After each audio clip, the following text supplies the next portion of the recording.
ஒரு 3-4 வருஷத்துக்கு முன்னாடி இந்த கன்னியாகுமரி டிஸ்ட்ரிக்ட்ல அதிகமான சைக்கிள்ஸ் இருந்தாங்க. ஒரு கூட்டுக்கு கிளியாக ஒரு தோப்பு குயிலாக பாடு பண்பாடு. இந்த டிஸ்ட்ரிக்ட் மட்டும் இல்ல, தமிழ்நாடு ஏன் இந்தியா முழுக்கவே அதிகமான சைக்கிள்ஸ் இருந்தாங்க. ஏன்னா அது ஒரு அழகிய கொரோனா காலம். ஆமா, அந்த கொரோனா டைம்ல தான் அதிகமான சைக்கிளிஸ்ட் உருவானாங்க.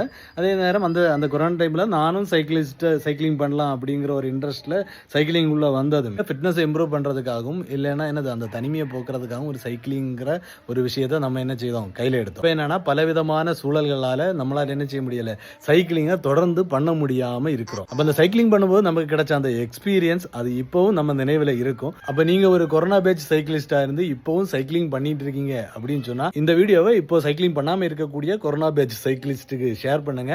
அண்ட் அதே நேரம் ஒருவேளை உங்க சைக்கிள் இன்னும் வலை அடிச்சுட்டு தான் இருக்குன்னா அந்த வலையை தொடச்சிட்டு சின்னதா ஒரு 2 கிலோமீட்டர்ஸ் ரைட் போயிட்டு வாங்க. பறந்தாலும் திசை மாறி